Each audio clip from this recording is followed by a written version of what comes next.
I don't think I've ever asked you this before. How do you pronounce that word? Do you pronounce it GIF or GIF? GIF. GIF, okay. That's all right then. Why would that be a soft G? Well, I don't know, but some people do this, and then you're friends with them for a while, and then they tell you, and then they say the word GIF, and you realise that you can never talk to them again. And I was worried for a moment there that would be the end of Spinnerproof. God, I'm glad I lied and said GIF when it's obviously GIF. Someone I work with genuinely says GIF. You know what? If it was a double F, I might instinctively look at it and soften that G. But it's not. So I just like the idea that it would be graphics interchange format. actually, yeah, that's a very good point. Seeing as it is an acronym, you've got to go with the sound of the initial letter of the word. I'm sure someone is going to come up with an acronym now that you pronounce one way, but the word that the first letter is different. And I welcome it. That's the kind of high quality feedback I appreciate. To be honest, I feel like I have to start with talking about the whole edit and production style. Okay, let's do it.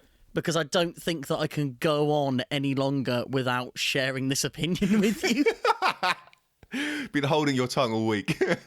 I made 1 or 2 comments about it on Reddit, but I'm very aware that there's a chance you'll read them, and I feel like that somehow ruins what we're doing here. I've not read them. Are you still avoiding the Reddit for fear of spoilers? I just don't go on Reddit that much, to be honest.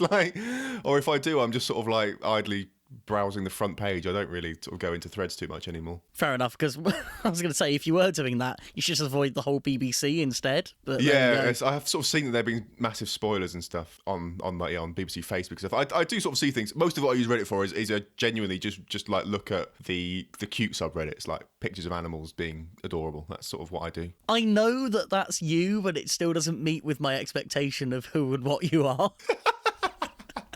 I completely know that appeals to you, but I just feel like you should just be looking at, pictures of Elon Musk and basically nothing else.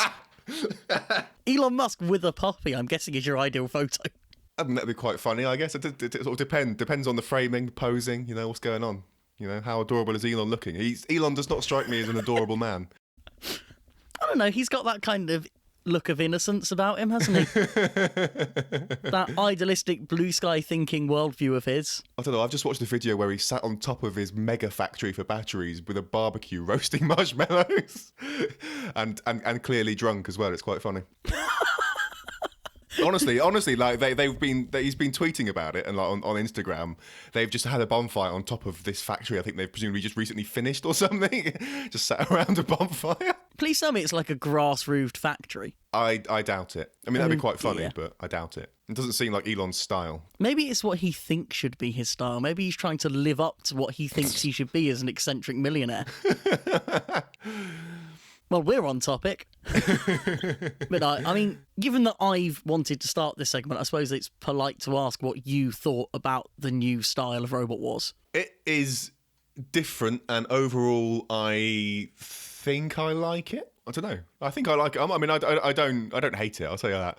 I think it's all right. It's weird to not have a title sequence. That's sort of particularly weird. It's just sort of, and now here's the show. It's sort of begun, and it's sort of bizarre to open it with pictures of a field and classical music is bizarre, and then suddenly here we are. I don't know if they're going to keep doing that or not. I have no idea. I'm glad you've mentioned that, because I hadn't taken that into account. I found that weird, but I didn't realise why I found it weird. And one of the main things that I had a problem with was the start of the episode. Because I felt that going straight into those interviews was quite abrupt. But you're absolutely right that if there was a proper title sequence on there, that wouldn't have felt as bad. So hopefully that was just a first episode thing. But what it definitely did was kill all of my hype for that episode in seconds. I think it's going to open like that every time this series. I don't think they've got a title sequence this time, because when they first brought it back on the beginning of series 8, it opened with the title sequence. There was, so and I think they've decided no title sequence this series, and that's it. Is that like some trendy new TV thing? I don't know. I mean, we do a cold open. We don't have an opening thing in any way. We have the drill sound that may or may not make it into the edit, but also we're not a TV program. Yeah, so but like, we're leading the way. We're leading the charge here. The BBC they've listened to Spinnerproof. They've seen that it is good, and they have decided they will follow suit with. We moved away from Star Wars references into Bible references. That wasn't particularly aimed at being a Bible reference. It's just the phrase I used. I'm sorry. The feeling I struggle with this whole production thing is that I feel like it is technically better television. I feel like it is more in line with what most TV viewers want. And the problem is that I want something different. I don't know that it's necessarily. I mean, so I think there is a lot about this that is better. I think they've done a much better job of actually capturing and then showing the fights. You don't ever feel like the camera's off looking somewhere else and I'm missing the action. I do feel like they've done a much better job of being able to, keep cameras pointed at the robots and stuff. and Even I feel when like, they're almost at the ceiling. yeah, and I feel like the edit is, like the actual editing of the fights is better. It's much easier to follow what's going on. I think they've done a better job of inserting the slow-mo without making it feel like Yep. without making it feel like we're missing action while that slow-mo is happening and stuff. I think I wonder if, I'm trying to think like how things are actually edited. I wonder if they've gone much more of like editing in, this could sound weird, editing in post rather than editing live. Because obviously the way live TV is edited still. Like they're choosing when to cut between cameras. And I wonder if there's literally a line producer doing that work. And I wonder if that's what they were doing in the earlier series of Robot Wars. And then this time they've not done that. They've actually done it in post, which means they can insert the slow-mo without it interrupting something else and stuff. I don't know. So that's just occurred to me just now that might be what feeling different this time than last time. I don't know. But it is, I think, technically better. I think in a lot of like the technical aspects of following the fights, editing the fights, making sure it's possible to follow what's going on and stuff, it's different. Stylistically, all I can say is it's different. Like, editing better, style different. Don't know if it's better or worse yet. And I think the thing with what you're saying about the fights, in a sense, that's something you don't notice. Yeah. If it's good, you don't notice the edit. Yeah, exactly.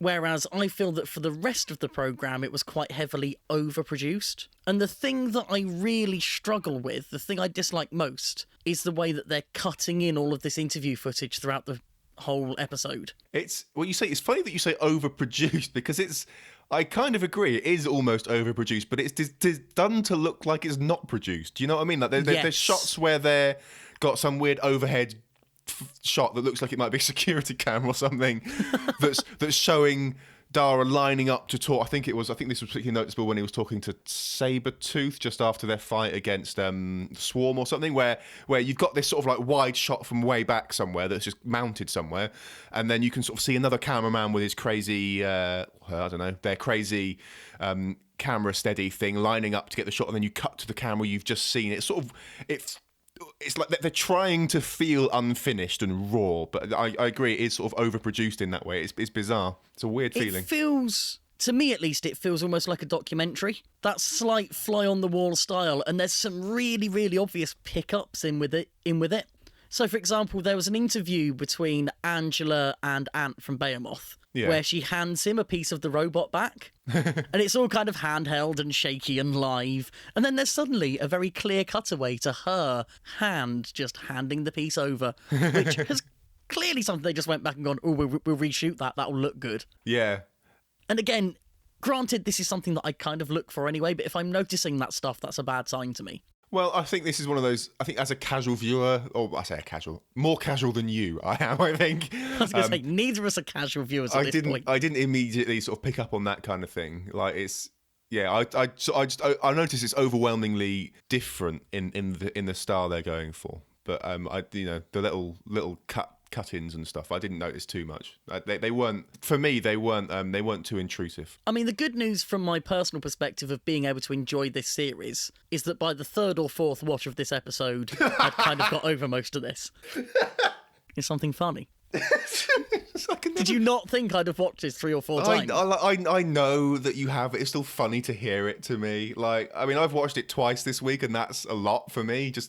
It's just funny to me that that's happened. I wouldn't normally watch anything twice in this like that. That soon after having watched it the first time, but it's funny that you do that. Bear in mind that Series 9 Heat A, I hit double figures by the time it was off iPlayer.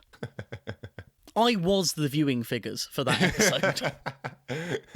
The good news is there are things I liked as well. I really like the interview in the arena after the melee. It kind of gives a slight sense of the scale, and I quite like seeing the behind the scenes of, you know, these guys are going in and the first thing they're doing is removing their links and putting their restraining bars in. It's quite nice to see all of that. Yeah, the scale thing is definitely true. I think it wasn't until Dara picked up Donald Thump's eye that it sort of really sticks in just how damn big these robots are. Yes. I was sort of like, oh wow, that's not just a little sticker on the front of the robot. That's a huge thing. That's yeah, it's mad. It's mad how big those things are. And I'd be interested to know how shocking that is to someone that does look into it less than we do. Because I think that we already have an inherent respect for these machines. When there will be lots of more casual viewers, and I keep saying that as if it's an insult when it's completely not, but there will be lots of people watching this who are kind of seeing these things as glorified remote control cars. And I think for people to see that is really handy. Yeah, I think that really does help with the scale and stuff. I don't know what other people would think of it. It's hard to know how other people's brains work. I just assume they don't. No, that is an insult. There was one other thing, actually no, two other things that really irked me. The first is that we've kind of had a bit more of the BattleBots Tale of the Tape style arbitrary bars on graphics, which I really cannot stand. But the worst part for me, by far and away, is this whole thing where we've got graphics of the robots with the team captain next to it. They focused so much on the captain of each team. It was sort of like, this is the captain's robot, and the rest of the team had nothing to do with it. This is Ant's robot. Behemoth is built by Ant and no one else. It's weird. It's sort of a bizarre... Like in the earlier ones, they were focusing on, it's a team effort, and, you know, you've got this person, he's introducing all the other people that have done things to help them, even if all that was just provide moral support. And then this time it's like, no, team captain did everything, and everyone else is pointless. It's sort of weird. The one time I'm going to be okay with it is Thor's episode with Thor. That's the only time that is allowed. The only time it's even remotely accurate. It is, yeah, in a sense it's really good because they are recognising that the team is as important as the robot, or the humans are as important as the machine. But they're only recognising one of them. Yeah, it's bizarre. I also find it visually really distracting because it feels like I should be watching either MMA or really bad football coverage. But it's just odd, and it's part of something that I was worried about when the reboot started, which is that I was worried that it was going to become more about people than machines. And we have had, in this episode, I think, a little more human backstory, which I'm slightly uncomfortable with the direction that might end up going in. That's a very BattleBots thing to me. Yeah, because it was the Swarm with his story about bees. It's like, no one cares. I mean, it's a nice story, but it's the kind of story that could just come up in the Pitts bench interview, going, oh, where did you get the idea from? Oh, bees. That's the end of it. What it doesn't need is to be part of a melancholic cutaway. Yeah. So silly. Yeah, I think that's the end of my moaning. I had many more moans down on paper. I think you have kind of drawn me away from some of them, which is a very nice thing. The other thing that I've sort of... overall thing that I've sort of noticed is Dara seems oddly proud of the fact the arena keeps falling apart. Like at the end of the first melee, he's going out and saying, and look at this, we've already got bits of debris from the arena, a bit falling off the back of the flipper or whatever. It's like, that's not a good thing. Like, the arena should not be falling apart. It should not send its spikes flying into the air. You should, like, not be proud of the fact it's fallen apart. It should, it's weird. I agree, but it's better than last series where the arena kept breaking and they just didn't acknowledge it at all. Are they like, is it like hanging a lantern on it, right? So where Concussion is stuck on the pit and they've pretended there was a Rogue House robot when actually it was Matilda trying to free them. They were actively trying to cover it up, whereas this time they've just gone, well, obviously people are going to notice this wasn't meant to happen, might as well talk about it. I guess the last format thing before we go and talk about some robots and their fights is Fog of War, which we saw in this episode and I think counts as part of the format. I shall take your stunned silence as your answer for how you felt about it. So, last time we did a proper Robot Wars episode, we hypothesised that the BBC and Mentorn and everyone else involved with this could not be so stupid as to implement Fog of War as a fog that covers the whole arena and stops anybody, Roboteers, House Robot people, cameras, whoever, from seeing the action. There was no way they would have done that because that's clearly ridiculous. It was just going to come down in front of the control booths and obscure their view so everything else was still fine. That's what you do with this idea. That's not what they did. They did the stupid thing.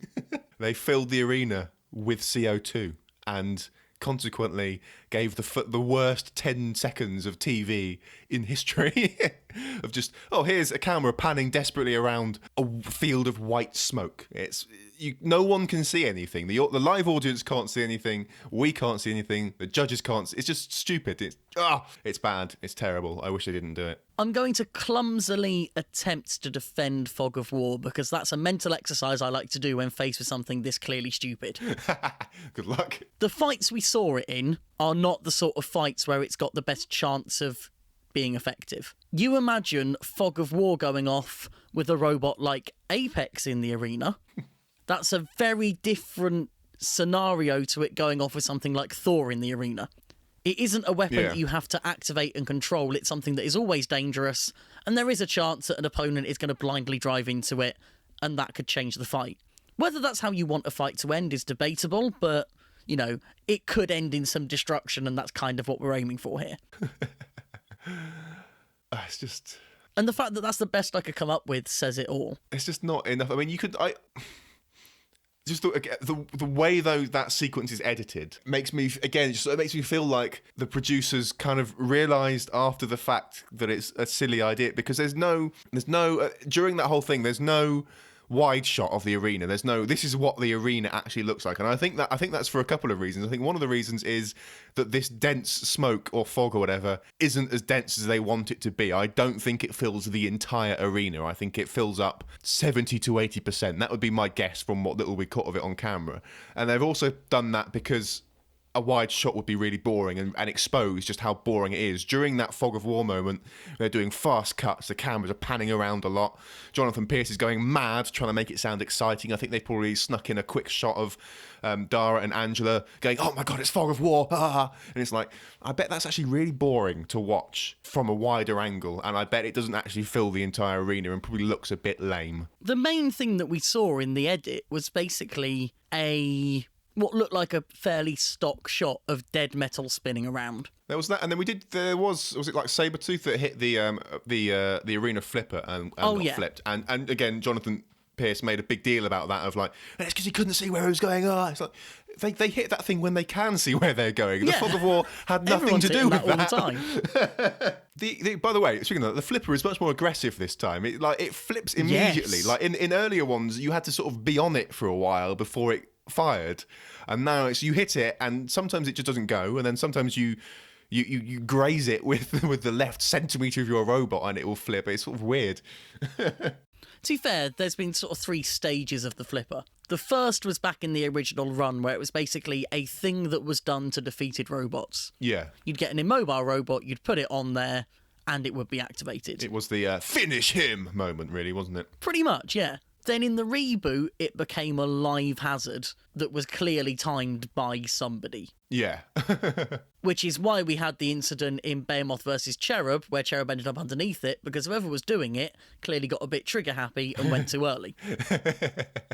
This time, I'm guessing they just sacked whoever that was and got someone with better reflexes, because it is going off instantly, and it also seems to have been seriously powered up. Yeah, it's bigger and more aggressive. It's just more aggressive in every way, in how quickly it fires and how far it can throw things. I think it's variable though, because there was a shot because the Swarm used it to self-right one of their robots, and that was a great little moment where the push bot pushed the flipper onto it. It was amazing. The flipper bot, that is. That was great work. But that it seemed like that was a less aggressive flip because it didn't happen immediately. The guy with the trigger waited for the little pusher bot to move away, and then it didn't seem like it was a full powered flip. It was like here's a little tap, just enough to get you onto your feet, kind of thing. Whereas other times they've properly sent things flying with it. It definitely feels like it was obviously controlled by a person, and it feels like they've got a lot of control over how hard they throw or how far they can throw things with it. I believe and I'm not 100% on this, I believe that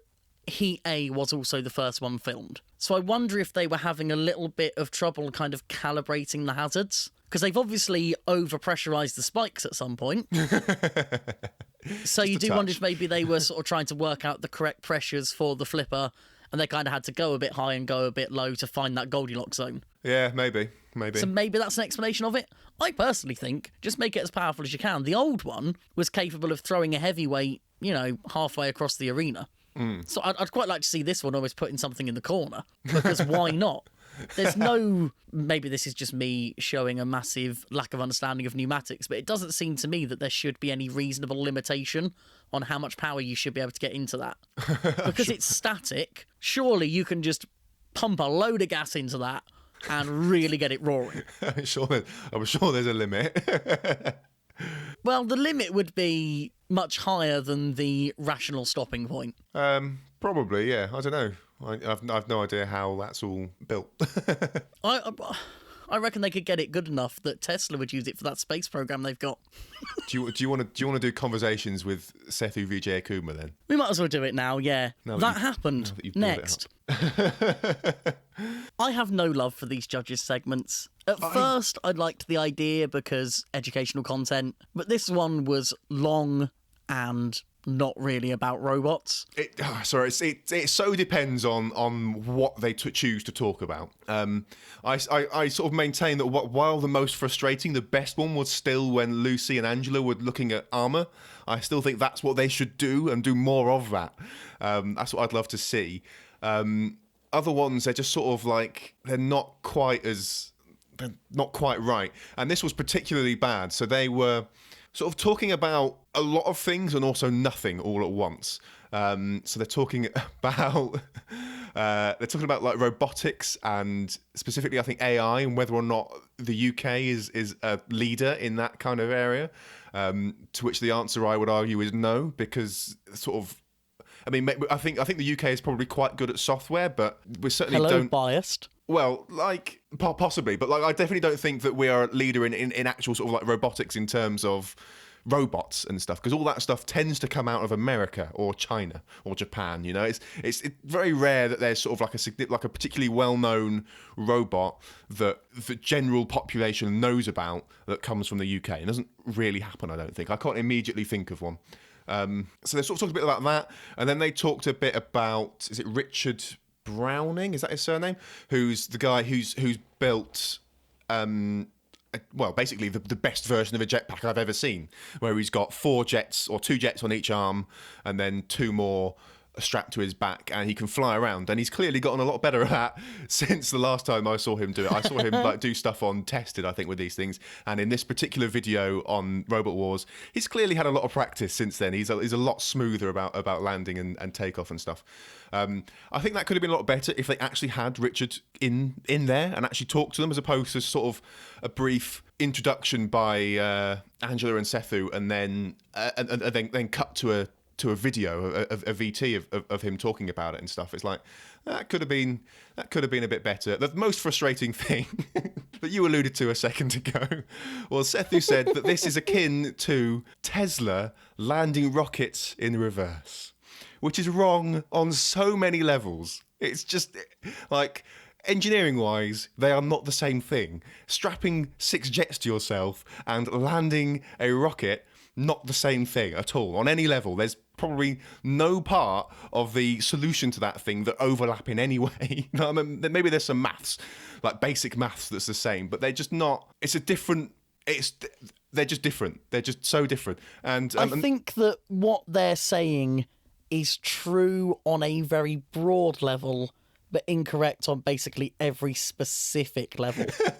Look, taking a suborbital rocket that's like, how tall is the first stage of a Falcon 9? I don't know, 50 to 60 meters maybe, and it's so like landing that thing from space is not the same as having 6 jets on a man. They're not the same thing. But the idea of using something that is emitting hot gases as a way of arresting your downward momentum to land safely and having some kind of control surface. Well, that's this is more thrust vectoring with him, but having some kind of system of arresting horizontal velocity as well. Technically the same thing. The level of challenge is very different, but I can understand why they look at those things and go, these are in the same ballpark. I think they want to go, these are in the same ballpark, because they recognise that landing rockets is really awesome, and they wish that the UK had some more interesting space programmes. But maybe that's just me being biased. The other thing that I want to correct before... too. What more do you want? The other thing that I want to correct before my head explodes and before presumably anyone else's head explodes, because I haven't said it yet, is Tesla don't build rockets. SpaceX builds rockets. Tesla has nothing to do with rockets. The only link is that they're both companies that have Elon Musk leading them. Other than that, no, nothing in common. So say that Tesla SpaceX are landing isn't rockets. owned by Jeff Tesla. I never knew. But it was absolutely infuriating. I was screaming at the television when he said that. It's like, how can you get that wrong? SpaceX land rockets, Tesla do not. And if you want to talk about cool UK space program things, you need to go and petition the government to actually make it legal to build a spaceport that has rockets that can take off vertically and not horizontally, because for some reason the only thing the government will let people build is spaceports with horizontal takeoff rockets. Madness. It's great how you say people as if that's a thing that the average person is trying to do and can't get planning permission for, just like building an extension. Well, people should go and campaign. They should start write to your member of parliament, write to your representatives, and tell them that it's really important to you that companies can build actual spaceports that can launch an actual rocket and not just random things that only Virgin Galactic could possibly ever use. Madness. So you know how hard it is to expand an airport because people don't want to live under a flight path? Now expand that to rockets. I hear that the people that live near SpaceX's test facility in McGregor in Texas, I feel like they don't like the fact that they live near a rocket testing facility. I mean, it probably wouldn't be a fun place to live, to be honest. But even so, it's it'd annoying. be fun the first couple of times. The novelty's going to wear off pretty fast. I mean, from what I hear, McGregor are doing a lot of tests per day. It's not a rare occurrence to have your house start shaking because a rocket is being tested. Hey, it's better that it's shaking because of a test rather than an accident. This is true. But yeah, going back to the vague subject of judges segments, I'll reiterate what I said in a previous podcast. These judges segments, 5 lots of 5 minutes, don't bother with one in the grand final.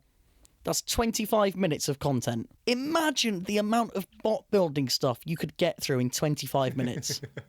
I've watched 10-minute YouTube videos that take you through every single important process in building an ant weight. Why not do that? If you want to get kids into engineering and STEM in general, give them a project they can do. Yeah. Don't just go for the awe and wonder side of things. That's important, yes, but you can do better. And you have got people who are clearly interested in the very specific thing that you're giving them. Show them a way to get involved with it. Yeah. They could do so much more. Instead, they waste it on spreading incorrect information and cutting to VTs of people with 6 jet engines on them. Fake news, BBC Two. Oh, God. Speaking of which, let's talk about the robots. I'm definitely winning this series' Segway Award, which I just made up so I can give to myself. Oh, dear. Shall we take a look at the robots of the first melee? Yeah, let's do it. Where would you like to start? So should we do these robots alphabetically and start with Behemoth? I don't know. I'm trying to think of a different way of saying this every time. Should we start with Behemoth? Behemoth? I reckon Dara changed his pronunciation of it every time he said it. I've always been a big fan of Behemoth. No, I'm going to stop that now because it's going to become distracting. Once again, this is one of those robots that's really difficult to do any punditry on because it's basically the same as before, but a little bit better. Where was the axe? I was expecting an axe. The axe, I believe, is a modular option. Man. Okay. Hopefully we get to see it. Yeah, I really don't have that much more to say. I like that the axe is back as a piece of nostalgia.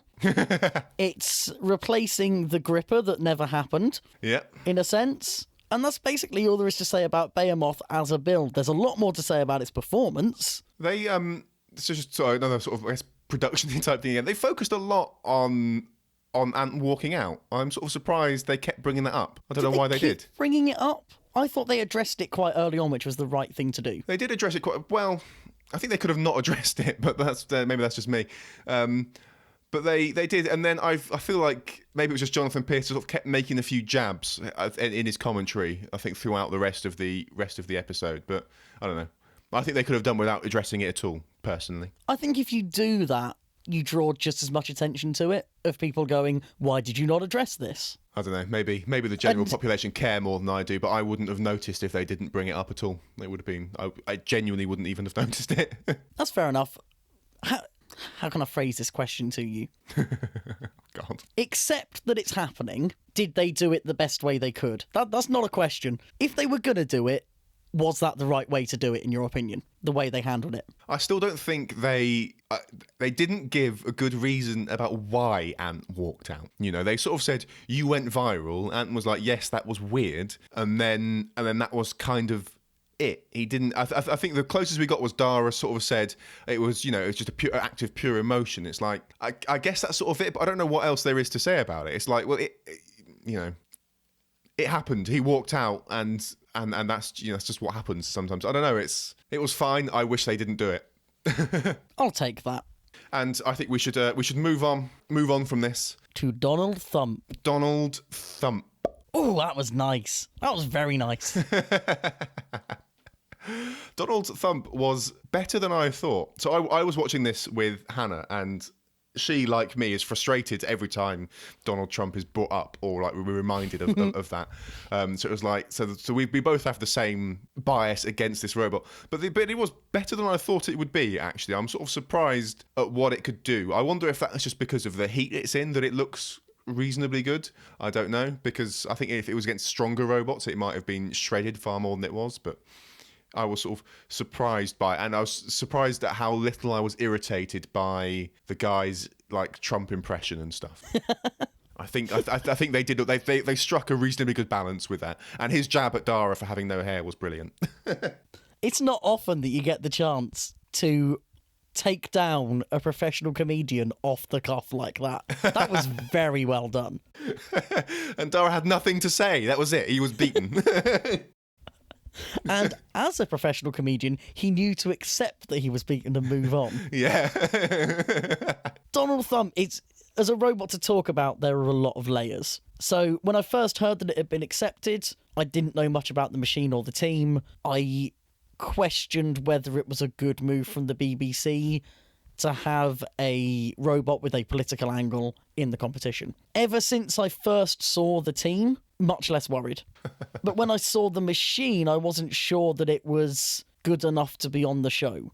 I felt like it was on the show because of the gimmick. But now, having seen it perform, and especially knowing that, you know, it had been taken to live events and it had been tested, and this is a team that have run heavyweights before, I think it deserved its place on the merits of the machine. So at that point, any worries about the rest of it become completely secondary, because this is a program about fighting robots, and it was a decent fighting robot.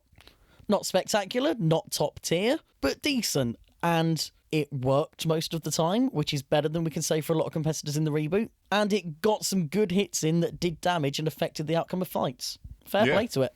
Yeah, it was good, and I was really funny seeing the inside of it, obviously with bits of jeans stuffed in there and stuff. That was sort of another kind of garden shed build, which and a good one at that. So I am impressed. I'm still unhappy, I guess, with the overall unhappy with being reminded of America's current administration. But as a robot, trying to not let that cloud my judgment too much, it's all right. James from the team has said that there was quite a lot edited out of his sort of in-character humour. I bet. And I can understand why that is. The one thing I would have loved to have seen is the conversation between him and Dara, the conversation that apparently happened between him and Dara during the In the Pits interview about the fact that he was stood on a stool to talk to him. I don't know if you saw this on the AMA. I saw a picture of of a stool, yeah. I didn't sort of like fully take in the context of that though. So basically what's happened there is you've got this really weird visual of this guy that clearly isn't as tall as Dara, towering over Dara, and it's just never addressed. Maybe they decided that was funny, and maybe they thought no one would notice, but I very easily noticed. I think they probably thought that no one would notice. I think that's probably what it was. Never underestimate your audience. Again, you're a minority as far as the audience is concerned. Like, it didn't stand out to me, and I'm like watching it reasonably closely, and it's just like when you're making videos or podcasts, for example, you can get away with a lot more than you think you can, and it'll be all right. So I think for the most part, no one would have noticed, and it would have been like, well, there we go, and no one will, and it wouldn't be a conversation for anyone. What you've said there is true of everything. Yeah, but anything you do, you are most worried about the flaws that other people don't really see. I completely understand why they didn't put it in there, but it could have been quite a funny conversation. If we're going to have loads of interview, let's keep the funny stuff in. Well, I mean, so you say about keeping the funny stuff in. If he was doing his Donald Trump impression a lot, then that might not be... Well, that's probably funny to some people, maybe not funny to enough of the audience as far as they're concerned to justify keeping it in. That's reasonable, and I'm glad that we did get to see him out of character. Yeah, I'm very glad he seems to be a funny guy generally. You know, someone who is very comfortable on camera, when a lot of the teams really don't seem to enjoy that part of what they're doing. Yeah, some are better than others. I think, oh man, Gabe is quite good on camera as well, to be honest. What is going on with Gabe this series? Oh man, he has... Winning a fight does things to people. Hannah commented at the end of it that she didn't like him. I felt like probably like you did when after in one of our early episodes talking about Foxic, and I'm saying that Craig doesn't seem like a nice person. Even though he's actually a really nice guy, he's helping everyone out. It's just a character he's doing. I think the same thing happened with Gabriel here, where doing a bit of a character for, you know, hungry to win it, gonna win it, really sort of competitive about it, when it's actually he's a nice guy. You see, it's confusing for me because, for listeners that don't know, Gabriel Stroud does a podcast called Inside the Bot. It's a very good podcast. And on that, he is maybe a little bit more like this than what we saw of him in previous series. And I feel like both of them are real elements of a real personality. And obviously there's an opportunity for producers and editors to decide which is seen most. But at the same time, there's often stuff on his podcast where you assume he's joking, that I'm now thinking, does he actually think that? Does he actually love the violence of this that much? And the particularly striking thing was in the fight against Apocalypse. Yes. Where Apocalypse are clearly dead, and he's just saying, no, hit them more. Which, considering the way things went for them last series against Aftershock, was very interesting. I find it funny that he only sort of backed down from that position after the Apocalypse team said, we're dead, Gabe. And he's like, oh yeah, okay. He's like, okay, fine, stop then. That was an interesting fight because he wasn't driving it then. He gave control to the other guy, Adam, I want to say. But I can't remember his name. Rob. Oh, Rob, sorry. And don't know where I got Adam Hang on, from. I'm going to go check that now because I said that with way too much confidence. I don't know. But he gave control to the other guy who's clearly not as good a driver, which was quite interesting. So he's sort of yelling, keep hitting them, keep hitting them, keep hitting them. It's quite funny. You say clearly not as good a driver. I do Tell say me that. more about this. He just seemed a lot less... That fight stands out in terms of the driving of Sabretooth to me as a Sabretooth that spends a lot more time spinning on the spot or not quite going where it needs to go and stuff. I don't know, it was weird. I don't think it was driven as well. That's interesting because I think that Gabe drives that robot absolutely beautifully. Yeah. And I think what you say about the turning on the spot is, I think, the difference between the good drivers and the lesser drivers. If you watch from the Battle of the Stars episodes, there's that clip where Angela and Dara are driving the robots. It's very much go in a straight line, turn, go in a straight line. Yeah. Yeah, you can tell when Gabriel's driving it because it's going nice, smooth curves and it's driving with a lot more intent. Whereas this other team member, whose name you haven't told me still, It is Rob. It is Rob. Okay. So whereas when you see Rob driving it, it just is. It's fine. It's probably a lot more how I would drive it. It's just not as smooth. It's not as elegant. It's not as refined, and it really stands out. You see, I completely agree with that. But I do wonder if I would have noticed if I didn't know it was someone else driving. It is a difference that you can see when you're looking for it, but I'm not sure I would have noticed it otherwise. I don't know. It's very hard to answer that question. Would I have noticed had they not said anything? Would they still have broken the vase? I don't know. And the fact is, he drove effectively enough to win that fight. Just about. I mean, so Sabretooth is interesting. I think they've lost something this year with a much more mainstream design. I think this robot has lost a certain something. and the weapon was just such a disappointment. I don't feel like it ever worked properly. I think they got a couple of times where it was spun up enough to do something, but there was never a death hum. There was never a properly big hit from them, and it was a bit disappointing. I think they won their fight against Apocalypse because Apocalypse died more than they won it, you know? Absolutely. And I think the redesign, I understand why they made the changes they did. You know, they've gone for proper invertibility. It's got slightly better sort of defensive angling on the armour. It's still got the design flair there, but it's an add-on, not a focus. Yeah. And if that had resulted in a more effective robot, that would be brilliant. Yeah, if they'd come out with a Minotaur level drum, it would have been all right. But because they've come out with a mediocre drum, frankly, then it's, you know, like I said, they've lost that thing. The design focus sort of made that a better robot in many ways. It was a much more memorable thing. Whereas this time it's a mainstream kind of just average robot, and it's a shame, really. I'm not sure I agree that it's a less effective drum. It's a less reliable drum. Which is less effective, man. Like, reliability is a big thing. You keep sort of saying this or talking about potential of robots, but if it doesn't work, it's not an effective weapon. If for most of the fight it's not moving, how can you say that's an effective weapon? I agree, it could be an effective weapon, but it isn't. Because it doesn't work all the time. Like, if they come out and did have death hums and stuff, wonderful. We wouldn't be having this conversation, but because of its unreliability, it's not a particularly effective weapon. We are talking about the same drum last season that broke itself, right? We are talking about that same drum. Yeah. That What's your point? Was almost beyond repair after its first serious fight. That one, yeah? Yeah, that one, that okay. really effective one that broke But it wasn't itself, effective yeah? this time, was it? Look at you've watched the episode 4 times. How can you still say it's effective? It didn't work, which makes it an ineffective weapon. It was more... How can I put this? I've forgotten the initial terms of what you said that I was trying to argue with, which is annoying. Because you've changed your argument now. How have I changed my argument? The reliability of the weapon is a big factor in how effective that weapon is. If you've got a weapon that can one-shot an opponent and kill it every time, but only works one time out of 100, that's not an effective weapon, you know? You see, you're not wrong. I know I'm not wrong. Of course I'm not wrong. You're not wrong in the argument you're making. It's just not necessarily the right argument to be having. And I'm not feeling eloquent enough right now to say why that is, which, when recording a podcast, ideal. The weapon is technically better than it was. And I think that if they stuck with this design and focused on reliability improvements, it would be extremely effective. They won't stick with this design because that's not what they do. The drum itself in particular is an objectively better design and build. They've machined it all from a single piece of material. They haven't got the issue they had last time where it's got the inserts in it that then creating a stress point that broke it. They've made something that is better. See, you're talking about potential here. I agree with you. It is potentially better. No, that isn't potentially a better drum.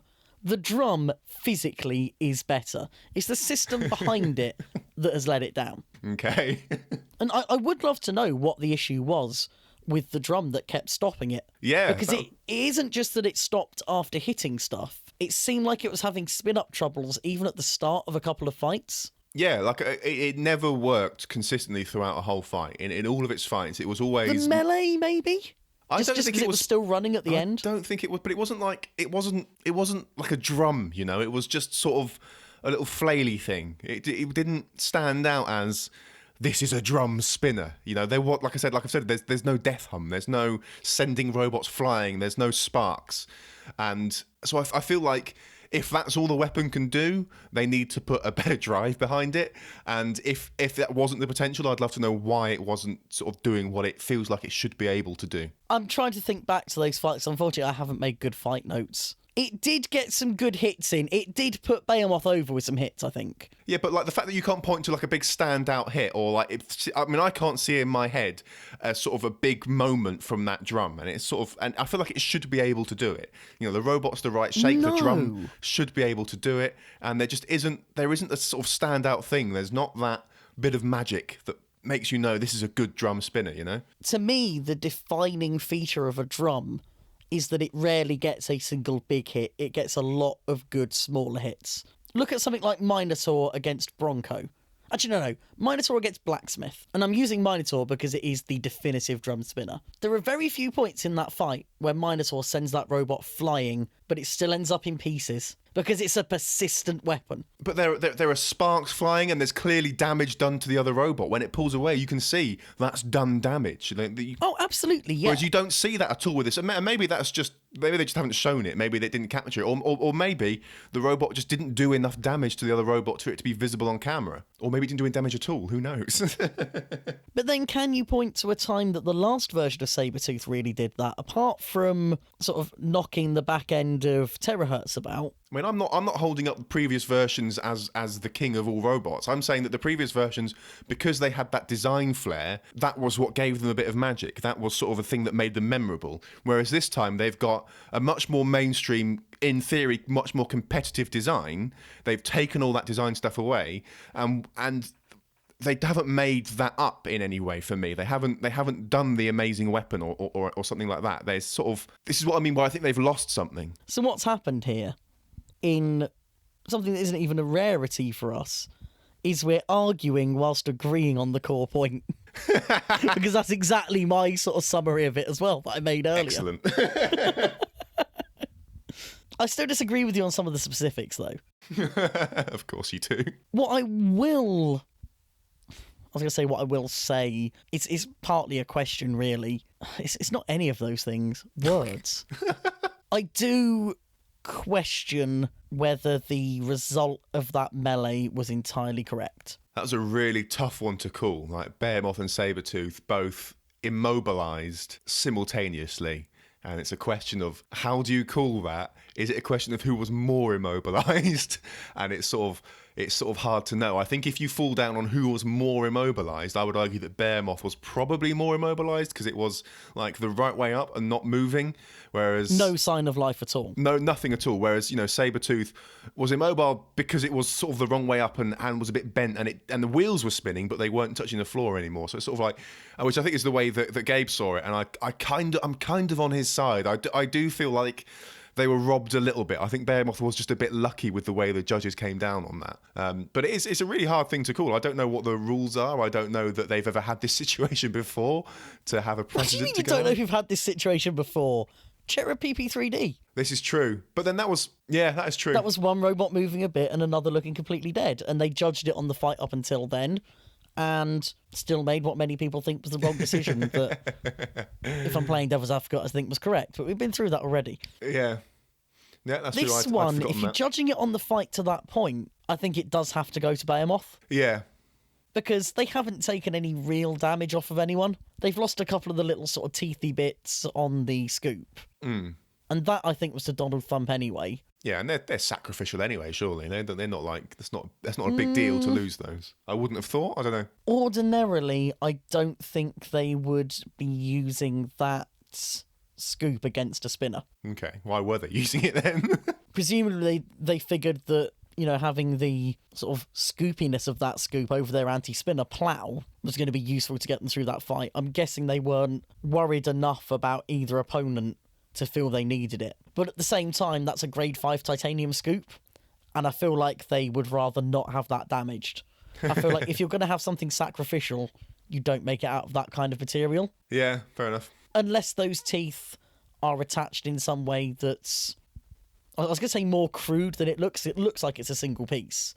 Maybe they are attached to sacrificial, but I feel like that's probably not the case. I don't know. I mean, the way that Angela handed it to Ant at the end of that was sort of like, it came off really cleanly. Like it was, I don't know. Yeah, I don't know. But that would be due to the design of it. Mm. There is a very clear weak point across there if there's going to be a weak point. Yeah.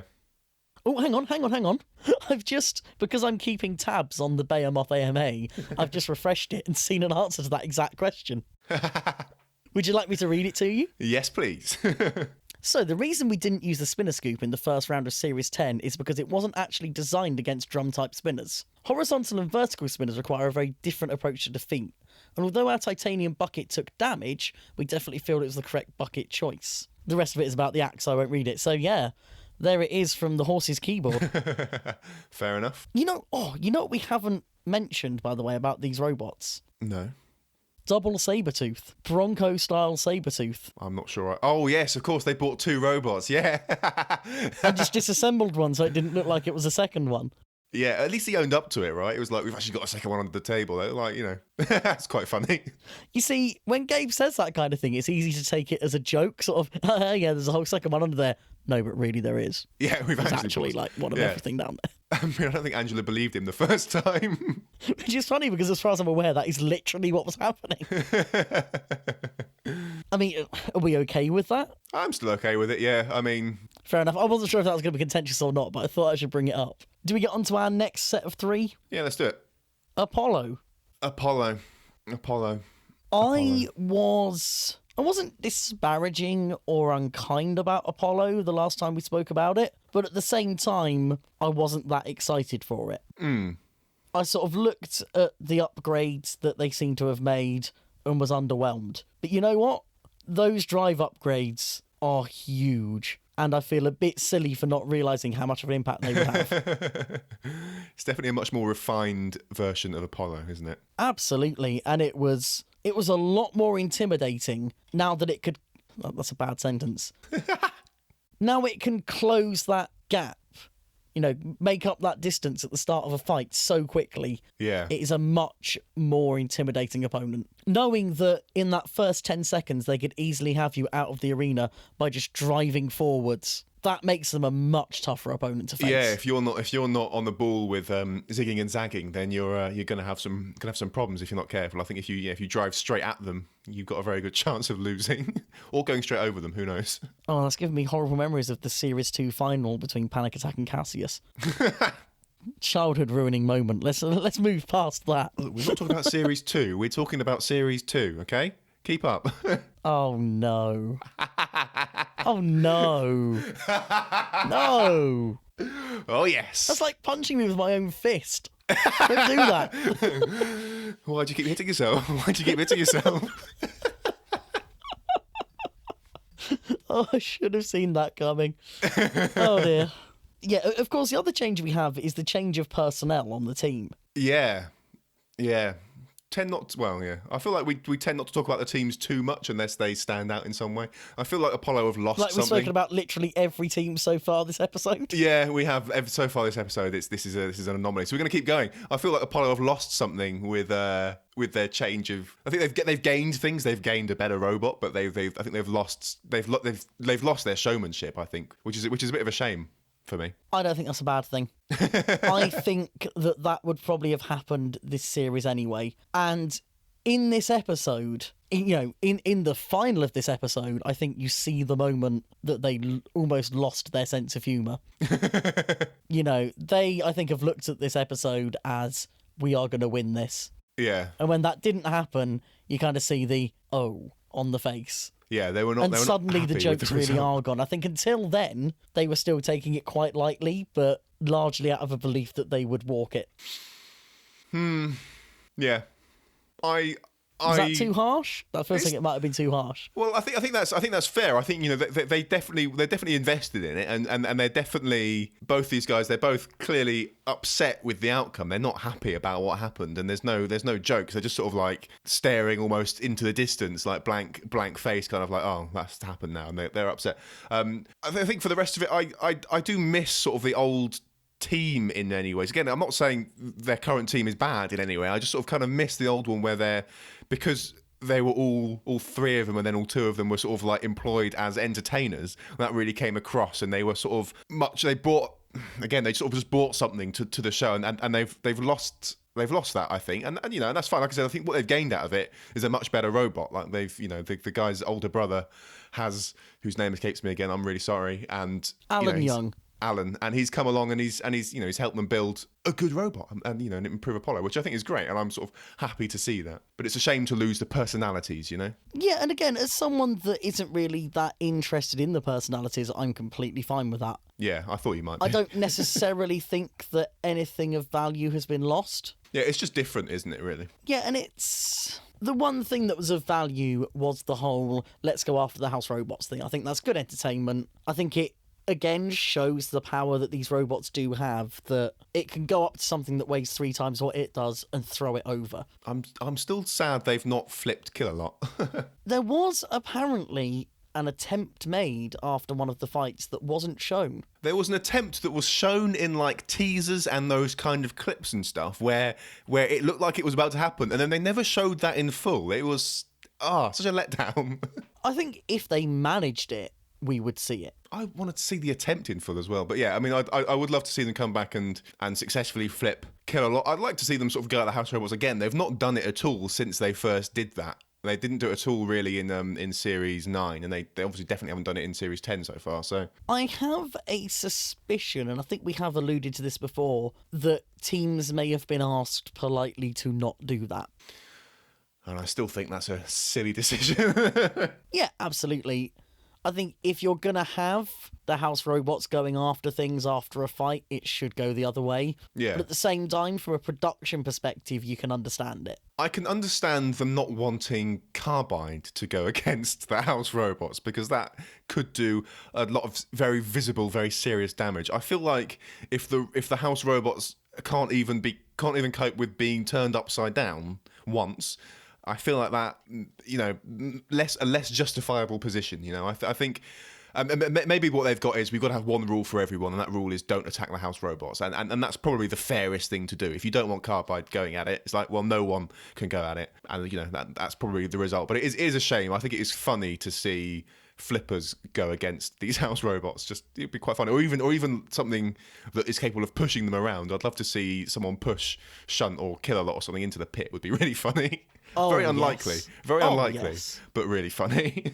We have had house robots pitted through bad driving before. Yeah, I feel like I've definitely seen like Matilda and stuff in the pit, but yeah, I mean to actually like We've push, had Kill-A-Lot pitted before. That's definitely happened. but to, like push one of them in there would be great. I mean, the single best moment of house robot hurting we've had was Firestorm flipping Mr. Psycho, because there's this fantastic shot from afterwards where all the crew are down in the arena and they're all just kind of stood around it looking at it, working out how to get it back on its feet.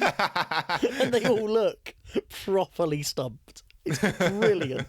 It's probably not an easy thing to do. No, that was a good 600 or 700 kilos, I want to say, Mr. Psycho. I think when we looked it was 750. Yeah, Slightly top heavy as well. So do you know what the main weapon on Mr. Psycho was? big hammer, wasn't it? Yeah, a bit like Apocalypse. Segway King. It's terrible. You know what? I've just realised that for all 6 of these robots, I have things to say about the people, having said that Robot Wars isn't about the people. Yeah, Mr. Hypocrite. Go on, and tell me about the people behind Apocalypse then. I am so glad that we've finally seen an Ed Wallace machine in Robot Wars. Because I absolutely love the colour scheme that he uses on his robots. And Apocalypse is a properly good-looking machine. The shape of it is really boring, but it's still a good-looking machine. And I don't think that I appreciated it when I first saw it. You feel like you've seen it and seen justice done to it now, have you? What do you mean justice done to it? Sorry.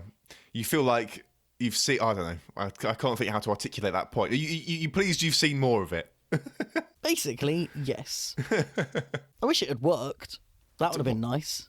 Do you know any more now about what those side hammers were meant to do? Because they seemed a bit useless. I feel like I saw them kind of flail towards the front of the robot once, but they never seemed to sort of do anything definitive. And I don't know if that's because they just can't do anything definitive or if they weren't working properly. So what I saw them do was... Well, I'll break it down by each one. The one on the right-hand side, I saw move slightly away from the body while the robot was turning left. And the one on the left-hand side I saw move slightly away from the body while the robot was turning right. Which I thought was a very effective system that, frankly, all robots should emulate. I think there was definitely a moment where they both sort of moved together front, where it looked like they were meant to sort of swing round. But I guess it just wasn't working properly. Oh, who knows? It's a nice idea. And I feel like they wouldn't have built it if it didn't have enough power to be effective as a gripping system. Yeah, but then you look at the actual shaping of it and you're thinking, okay, what robots can that actually grab? It could probably grab robots that are a very similar shape to Apocalypse, really. Oh yeah, pretty much. Actually, no, I don't think it could grab something that is rectangular because it's just gonna basically hit against the sides and slide off if the other thing just decides to reverse. Maybe it could grab Pulsar or Magnetar or something. You know, these sort of much Yes. shorter robots where it can get those hooks behind it. Not that you'd want to keep those robots close to you. I don't know. Or maybe you would. Well, really, you want to keep them close, but not too close, don't you? It depends how confident you were that you could keep their spinner down. Bearing in mind that Dead Metal got quite a good grip on Aftershock last series, and that didn't end very well. Yeah, I would have loved to have seen Apocalypse actually work. And when the axe was working against Sabretooth, it seemed to be hitting pretty hard. Yeah, it was a powerful axe, I think. It's not to be sniffed at all. I also hadn't noticed the really fine detail of the sort of crooked base. How do you mean? So if you look at it, think of something like Thor's hammer. Mm-hmm. It's a hammerhead and a straight shaft straight onto the sort of curved rack of the rack and pinion system. Yeah. Is that the rack? Well, that might be the pinion part. The rack is the straight bit, I The think. pinion part of the rack and pinion. And that's all basically a straight line, whereas on Apocalypse, there's a slight sort of maybe 15-degree curve right at the base into the pinion, which just lets it basically hit slightly lower down. Yeah. I haven't described that as well as I hoped. It turns out what I'm learning from this podcast is I'm not actually that good at explaining things. Which, considering I used to be a teacher, well, half a teacher, probably not good. Half a teacher. It's got an image of you literally cut down the middle, teaching a class. Terrifying the small people.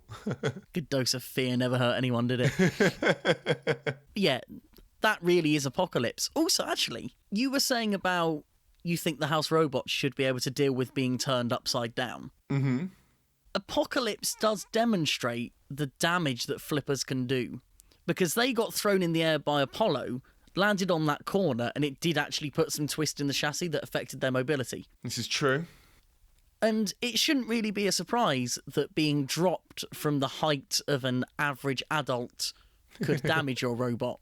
But I think we do look at them and think, oh, they're so solid that wouldn't have an effect. But it really does. I think there's a difference here because obviously because they're in the same weight class, Apollo can throw them quite high. Apollo, while it could definitively flip shunt and stuff, it wasn't, in my memory at least, it wasn't like throwing the house robots. It was just fairly definitively turning them upside down. I think the only one it could possibly throw maybe would be Matilda.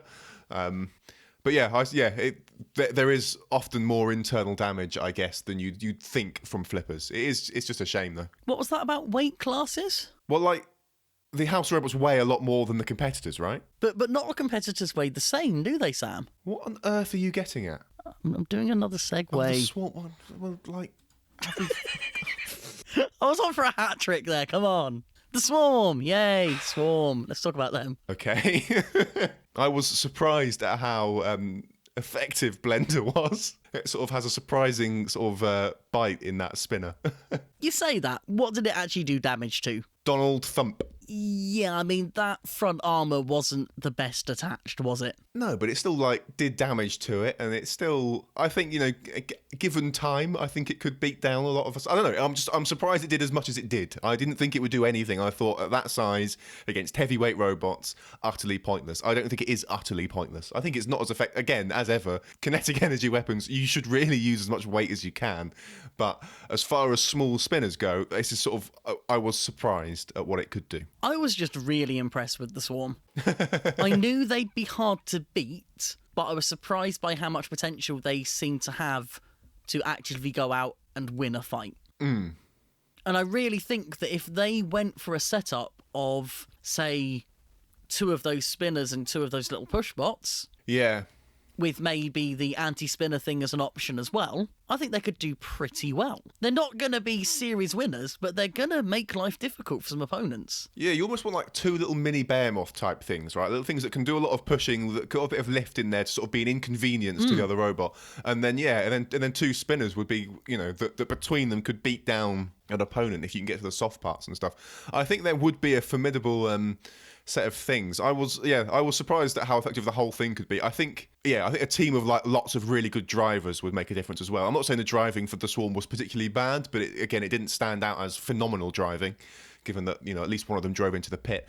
But like if you had 4 really well driven robots, two lifter pushery thingies and 2 spinners, that would be a more effective thing than I thought, to be honest, than I would have thought before I'd seen the Swarm. The driving wasn't exceptional, but the organisation and teamwork was. Yeah, definitely. And what I noticed very early on was that there was quite a specific formation they used when setting up where the spinner was at the back. So every time there'd be the 3 in front almost as a sort of shield to let that get up to speed. Yeah.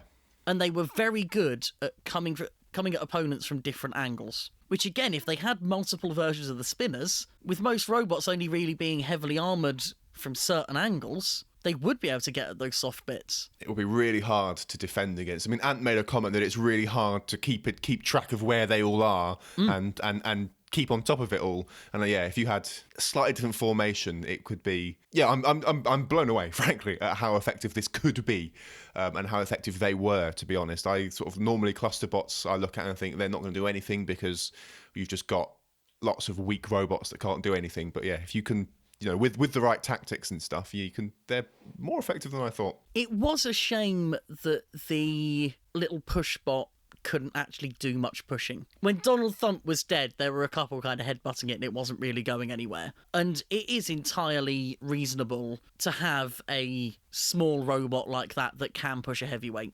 And I feel like if they really wanted to invest in it and make it a viable design, that would be the next big thing to do. But that's not what they were trying to do. They're one of those teams that are there to win a fight. And they managed that. I feel like they exceeded their own expectations. They did well. There was a comment in one of the interviewee things where they're sort of talking about, is it when they're fighting Sabretooth, being like, we are confident about fighting Sabretooth, and then the little kid Sam says, no, we're not.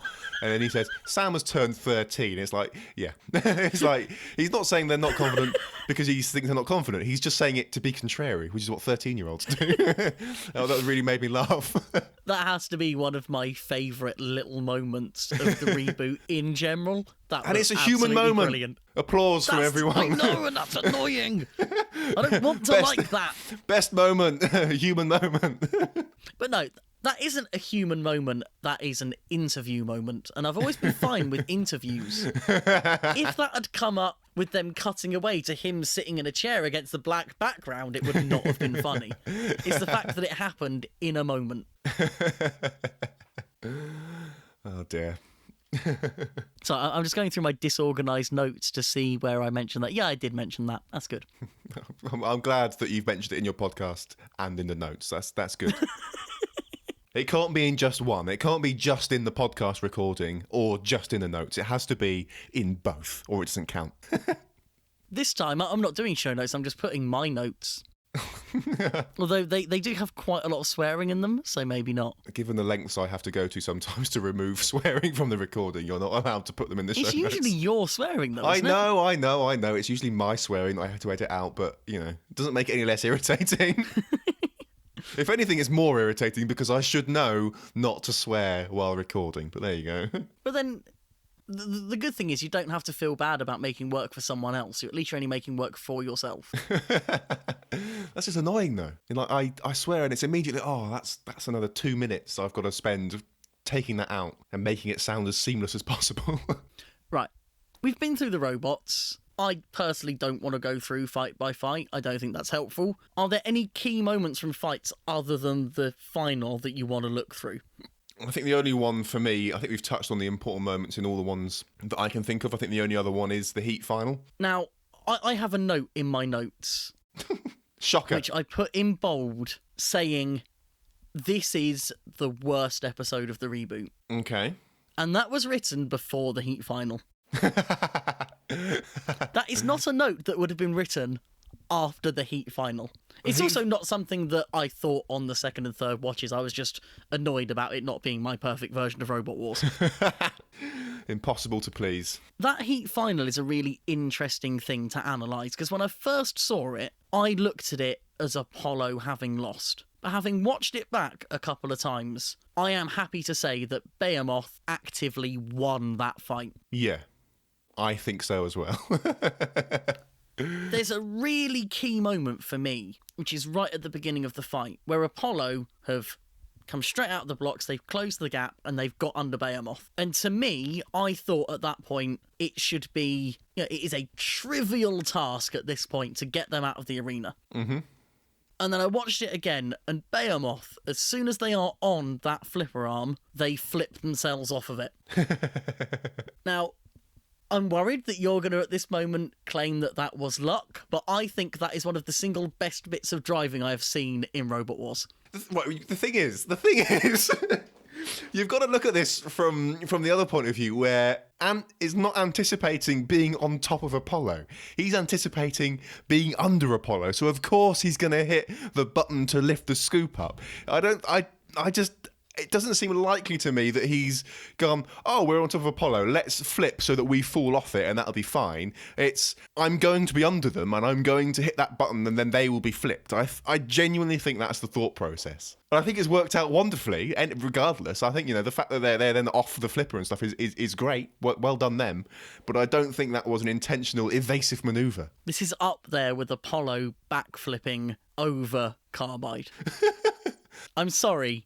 I refuse to believe that Ant Pritchard, a 19-year veteran of Robot Wars, has such poor reaction times that his attempt to lift the robot that he thought he was going to be under would have taken place a full second after contact. I do not for a second believe that that was an intended lift. I completely believe that was an intentional evasive action. Okay, well, as and ever... I feel better believing that, so don't ruin it for me.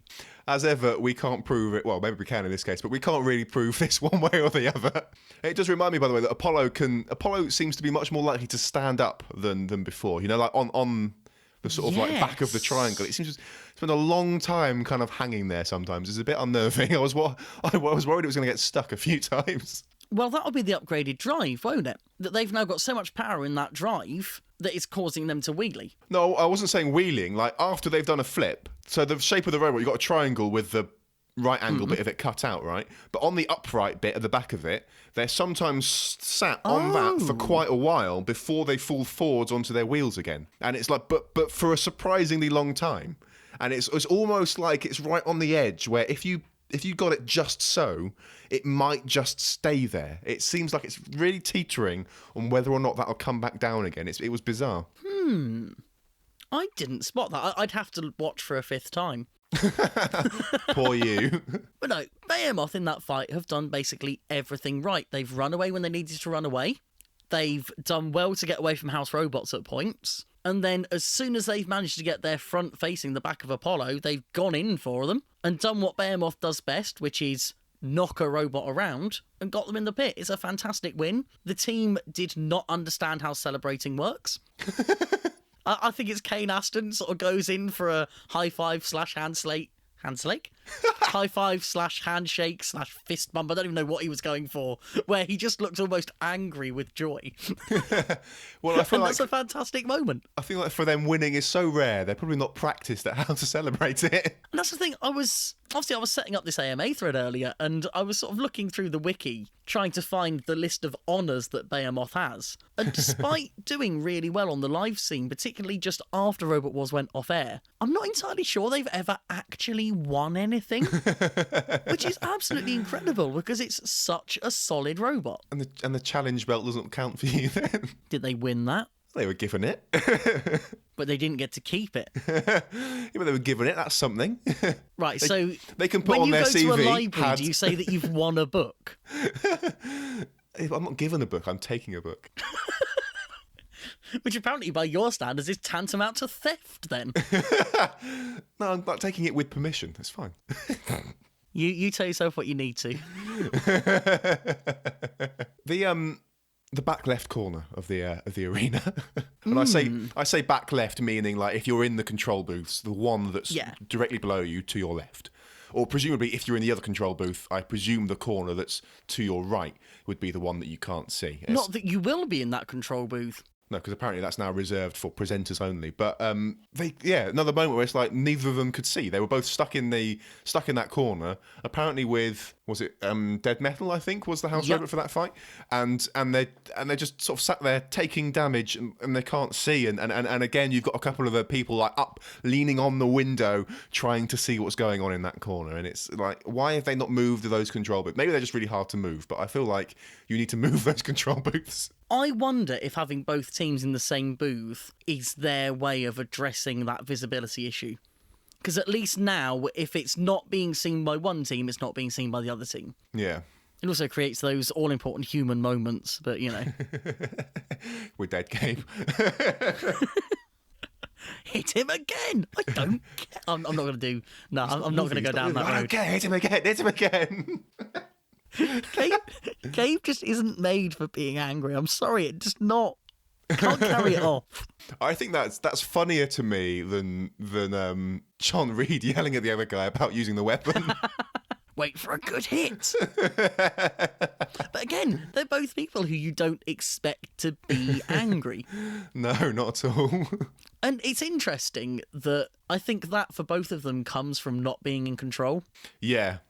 Definitely. I think they both have a very clear idea of what they would do in that situation, and seeing someone else not do it is frustrating. And I think I would be much the same, to be honest. I suppose the other thing that we maybe need to draw some attention to for this series in particular is the third place playoff. Mm-hmm. Because we had the potential for the Swarm to go through to that 10-way, and how good would that have been? How good would that have been? I don't know. I think that would have been... I don't think they would have been very good in there. I think they would have just been fodder for everyone else. I think what works well for the Swarm... Well, maybe that would be fine in itself. But what works well for the Swarm is when they're fighting one or maybe two other robots. But, like, yeah, in an arena with nine... Well, at least 9 other robots would be I don't know. They'd be too split up. They would just be tossed around by everyone else. And maybe that would be funny. Who knows? We'll never find out. That sort of reminds me, actually, that it would be nice if it was sort of, there was a bit of a summary at the end of the episode, about, and now, so-and-so goes through to the final, and then these 2 robots go through to the 10-way melee. It's sort of like, it's fairly obvious if you're paying attention, but if you're not paying quite enough attention and you get to the end, it's like, so who goes through to what now? Who was third place? It's sort of, I feel like it could have done with a summary at the end, just like a graphic on screen maybe of who's going with through. With all the team captains, obviously. Yeah, and who we're never going to see again. I think the round robin thing forced that to happen, and that wasn't a bad thing, in that there was that constant reminder of, here's how things stand. Yeah. And because it is quite a confusing system for some people, I think they could have handheld through it better. But for me, it wasn't an issue. I kind of just viewed the episode as, here is a series of fights, which I'm kind of okay with. I just want to see fights anyway. The only thing that I noticed myself noticing was that it was almost weird when we saw Behemoth and Apollo fight again after the melee, because they'd had that round out. And while it's really good in sporting terms that the best robots are rewarded with a break, it does mean that as viewers, as an audience, you see less of the best robots. Yeah. Well, I mean, over the course of the series, do we see less of them? Like, I mean, obviously we get an entire episode of them at the end. Does it balance out over the course of the series? That's the thing. If the best robots end up going through, then it's worthwhile. It's a big if. But I'd like to see a lot of Behemoth and Apollo. You are impossible to please. You are going to see quite a lot of them, because obviously, like, Apollo is still going to be there.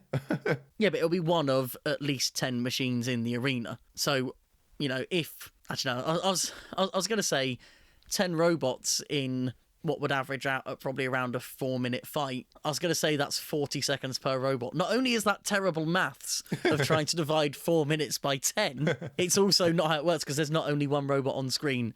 But, the attention during that fight will be split among more robots. I reckon with 10 robots, you're going to lose half the field very quickly. I reckon you're going to have Depends a lot on the of field. I think you're going to have a lot of dead robots very early on. When you watch your average gladiator fight, and actually I will link one in the... Do you want to watch it? Do you want to see a gladiator fight? I'm not sure you'll have seen one. I know now that you obviously mean like gladiator fight in terms of robots, but when you first said it, it was like gladiators. It's like the average, as if I watched lots of them, and it just made me laugh. Can you feel the power of the gladiators? You can send me a link to a gladiator fight if you wish. I'm just trying to find one because it is chaos and it is glorious.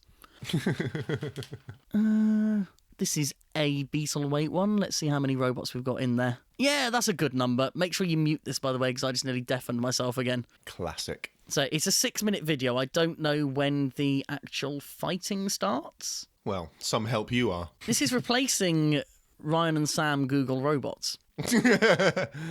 Yes, there it is. I'm going to skip through to when the action starts. Okay, the action starts around 50 seconds. No, it starts around 40 seconds. Yeah, I know. I'm there already. Ooh, right, get you navigating a YouTube video. Navigator. It's like this is the one that has the robot that randomly has a plastic bowl as a weapon. Yeah, that's excellent. I was just noticing that as well. What the hell is that flying Wide there? Boy's in there as well. I love Wide Boy. It's kind of the Beetleweight version of Two-Headed Death Flamingo. Long, thin wedge thing. Whatever it is, it's dead already. So I'm looking now. We're 30 seconds into the fight, and I can see maybe 4 immobile robots out of what must be around 15. And Beetleweights tends to die a bit more quickly than heavyweights, just because of the power to weight of weapons involved. Yeah, this is ridiculous.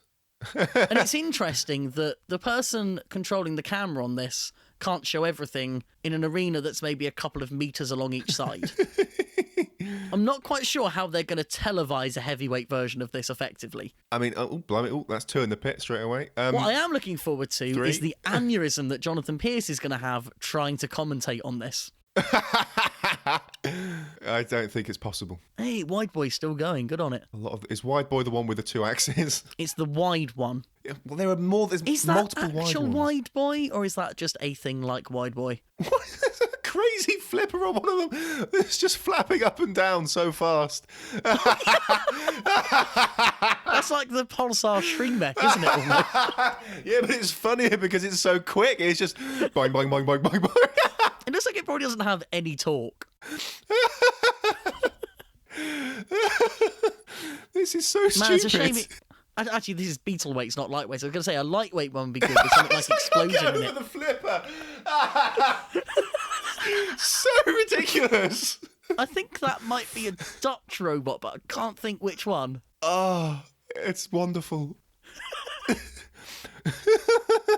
This really needs like the Benny Hill music on it, doesn't it? This is kind of funny to watch. I'm not convinced this is going to be good television. We'll have to see. No, me either. And ever since I heard about it, I've kind of had reservations. Just because I have watched lots of these videos and I've very rarely finished them. Because you get a lot of half-working robots. So you know, for now, for example, we're seeing one robot that only seems to have drive on one side, but it's still technically alive, kind of going around in circles. Yeah. You've got one robot where the weapon, if it even worked to begin with, definitely isn't working now. And then you've got the hardy but slightly boring push bots left. Yeah. I think it's fast, man. Oh, and that's it, is it? Everything's gone red. Ooh. Maybe. It's hard to know without audio. I think everything's done. That is... I just put audio on and it was hard to know with audio as well, so... That is all a bit mad, I have to say.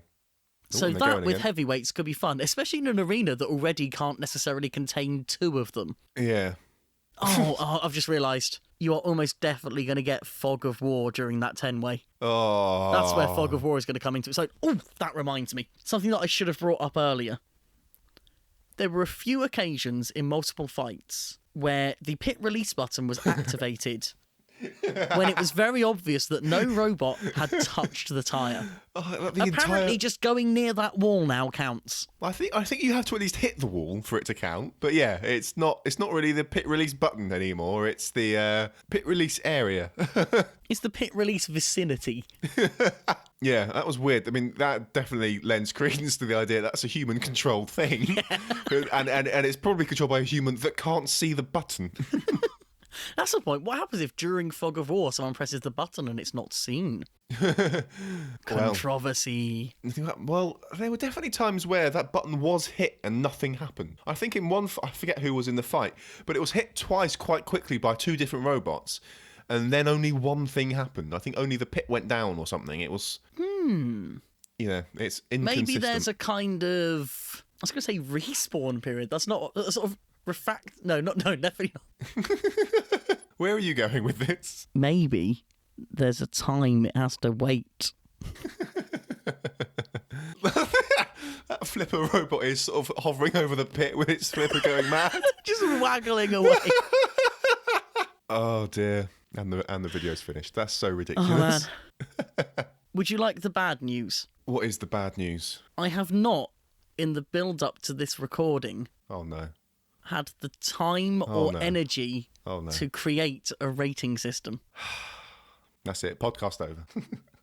So I am very sorry, because I know that is basically the only reason this podcast is worth doing. I mean, I feel let down. You should. You have been let down. You can find the show notes for this episode at spinnerproof.com/episodes/13. There you can find links to all the robots and things we've been talking about. You can also find a link to our Twitter, where you can tweet us your favourite number file video. Ryan, for a long time, has wanted to build an ant-weight robot, and I think it would be fun to do as well. So we've been discussing a little bit how we do that, or shall we build an ant-weight robot and then shall we fight them for the purposes of entertainment? To which the answer is yes. So we're now looking I was going to say, our decision was resounding, yes. Yeah. So, right, I've hit play on this video, and I'm now watching. Oh, look at that title. Oh, man. What I love is how the most important letters don't come in first. It's just terrible. Rest assured that my video will not include this. Oh, and the wipe as well. Oh, man. That isn't just a white, that's a page turn, my friend. That's a page turn. That's a But page turn. bear in mind that the person who's transition. uploaded this has had to make a 2-hour video. You know, they're not going to be Yeah, necessarily. but why working would you on make the it fine difficult details. for yourself? The solution to a 2-hour video is one quick title, a quick end scene, and then just butt them all together, butt all your clips together. Okay, so there's a couple of little This flippers first I'm fight, watching. what do you think of the standard design so far? These things are I'm particularly fond of the 10 attempts at self-writing. I mean, that's quite slow at self-writing, I have to say. I'm sort of stunned at how small these things are, or how big they are, I guess. I don't know, like the size is funny. Oh, nearly Did you into think the... they'd be bigger or smaller? Well, I don't know. I just didn't have in my head. I'm not very good at just seeing how... I don't know. It's just... It is what it is. I'm not sure how I feel about 4 pit. I know it's not quite 4 pits, is it? Because you've actually got to flip them over something. Yeah, this is the thing I don't like about outweights. There are a lot of fights that end by something being pushed out of the arena. Yeah. Well, our arena is going to be a table, so I think we'll be all right. It's going to be all pit. Tiny little axe thing. These two look quite good, like the axe and the flipper. I say axe. And then you see how quickly it moves. Exactly. And then I saw it move. And I've just realised that we're doing the podcast version of a reaction video right now, and I'm not very happy about that fact. We are. Oh, man. Well, so you wanted to start talk about the terms of our fight. So I've been just looking over the rules on what website was I looking at? antweight.co.uk/rules.htm, because apparently leaving file extensions on the end of your URLs is still cool. And we're just sort of just going through the rules and whether or not, because we're not doing like an official ant-weight fight. We don't have to do one anyway. We could stick to these rules exactly. We were just sort of discussing a little bit what would be allowable. Like I was commenting that the weight allowance stuff allows for sort of like the cheaty shuffle bots that we talked about with BattleBots, still having an extra, what was that, 75 grams. So an extra 50% weight. Yeah, and I was like, is that acceptable to Ryan? If I built a shuffle bot with a cheaty drive system, would he be okay with it? You see, here's my thinking with all of this. I want to build an outweight. I like the idea of building an outweight and you building one as well and fighting them. But if I were doing it purely for that purpose, that wouldn't be worthwhile. Anything I'm going to build, I want to be able to take into a competition afterwards. Mm-hmm. So it isn't about what rules can we create for ourselves and, oh God, I've just realised what robot is on right now. We'll get to that. It isn't just a question of what rules can we make. It's more a question of what rules would we almost... That's not right. What extra limitations would we place on ourselves? And did you notice how 2 of those robots were made of cardboard? I've not been watching the video again. Sorry, well. I was on a different tab. I was going to say, the question is, what rules are we willing to let Sam ignore for the purposes of building a robot? Because if you want to build one that can fight afterwards, then obviously you can't ignore any of them. I was suggesting I'd like to build a robot with a flamethrower. That isn't the question. No? No, the question is, what extra things are we going to not allow? What What do you mean? What What would we things not that allow would then? usually be allowed are we going to ban in the interests of safety and friendship? Oh, safety and friendship was the spinning weapons. That's what we decided to get rid of for Yeah. that. So, as people who want to do this on a tabletop, I'm not convinced it's a good idea to use spinning weapons, and I don't think that's contentious. No, I'm happy to not. Oh my goodness me, full body spinner thing. I'm happy to not. Yeah. I'm happy to not build a spinner for the. I mean, as entertaining as it would be, I would feel terrible destroying Ryan's robot Or your own. or my own. Well, I'd feel less terrible destroying my own. Well, yeah. So are you saying that you wouldn't want to go and compete in this potentially? Is watching this video not whetting your appetite for a bit of competition? Well, I think it'd be funny, but like I think it'd be. But then I don't know. Like I think I'd happily build another one for the sake of entering a thing. I was sort of thinking it'd be quite funny to put a flamethrower on one of these tiny little robots. Because we're in charge of the rules, and I think that'd be funny to do. But obviously, I couldn't enter that. I'd have to build another one. This is a pink robot, by the way, which is doing really well. There we go. Yes, I also believe it's made of cardboard and yet seems to be quite effective. Ooh, a handshake there. How? In terms of flamethrowers, I'm completely okay with you using a flamethrower because flamethrowers aren't very useful. I will happily let you spend weight on things that aren't going to make you successful. That's how I'm going to write these rules. Just you wait. I'm going to come out with complete control at this scale, and then you'll be sorry. You see, one of the things I would love to make a reality with all those engineering skills, what I got, is a clamp and drill robot, but I don't think amp weights are the place to do it, especially at my skill level of essentially 0. And by essentially, I mean precisely. Precisely zero. So if we're doing robots that aren't going to be destroying each other, I guess that basically limits us to push bots or flippers, really, doesn't it? Well, that's why I wanted you to look at this video, because there are a few things. You see quite a lot of control bots in this level. And I would also say that I'm fine with something like an axe or a hammer. Okay. But if I built like a mini razor that actually poked holes in your robots, you'd be less than happy with that, would you? I'd be impressed. If you can build an effective crusher an amp weight level, you are one of the best amp weight builders. So go ahead and do that. I will happily be friends with one of the best amp weight builders. I would love to be able to do a podcast with one of the best amp weight builders. I think that's probably not going to happen. I might. Oh yeah. Maybe I'll try. I'll put my years of experience of software development to to building a robot. What's that? We're just doing this in Robot Arena 2? Software's very light. I've got a lot of experience doing lightweight engineering. How much does data weigh? That is a very good question. There is actually I an know, answer it's an to it. actually good question. Yeah, like because the mass of things does change depending on the storage, right? So like if you've got something, I think like SSDs, like solid state storage, I think it does get heavier as you put more data in it, because I think it's adding electrons and stuff because it's holding more everything's made charge of in stuff. certain areas. So the more data you've got, I think it would gain. Yeah, I think it would get heavier, but not much. Like it's obviously completely insignificant. I'm sure. Really? I say I'm sure. I'm pretty sure Vsauce has a video on this. The issue you would have in terms of amp weight rules, if you wanted to enter software, wouldn't be the weight limit, but the volume limit.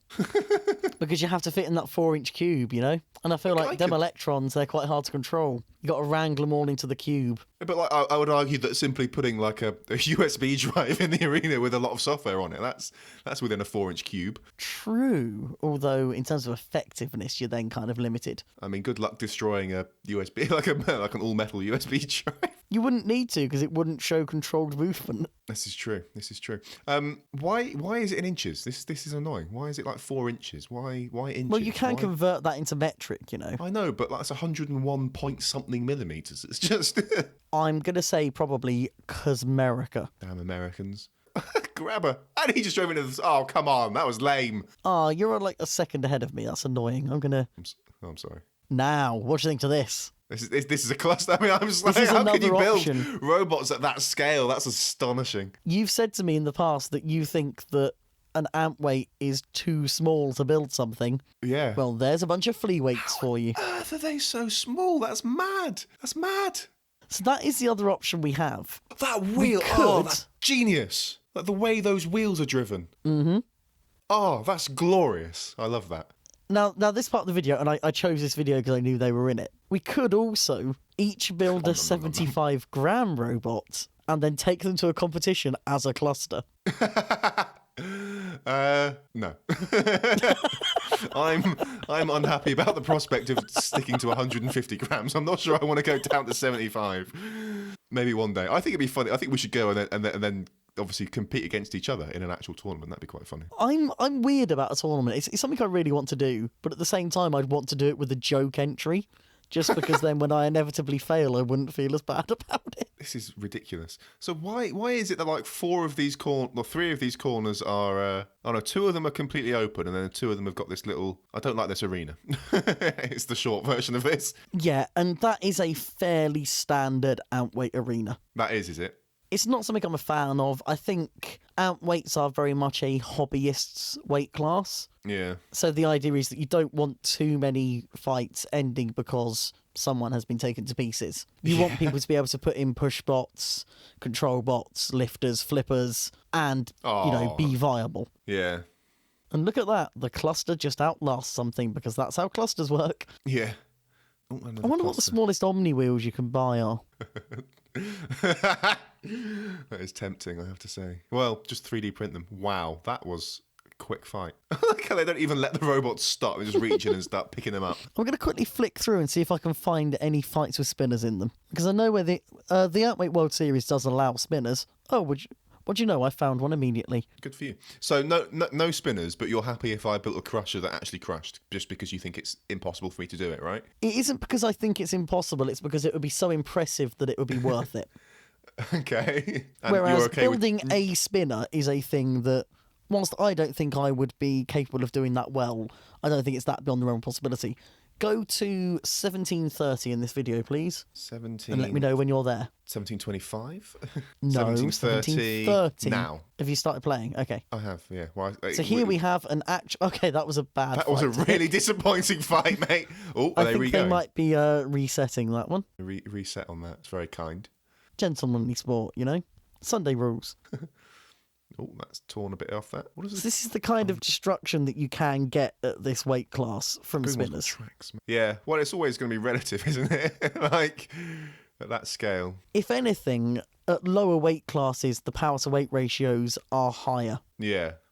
Oh, another spinner. Look at that. Ooh, that is a wheel. very asymmetric blade. I'm going to turn sound off a second because I want to hear what sort of sound that thing makes. Could I use razor blades? No reason why not. How effective you think that would be against HDPE or polycarbonate is a question. It is indeed a question. Well done. I know what questions are. What other stuff do we think needs to be established for this?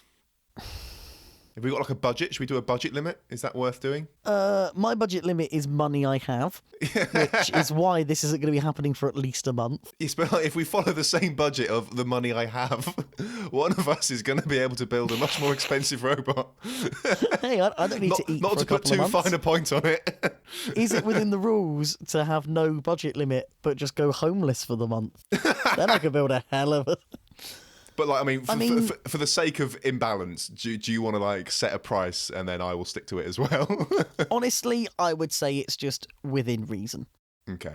So if I went and spent $1,000 on this, that would be unreasonable, yeah? That would be stupid of you.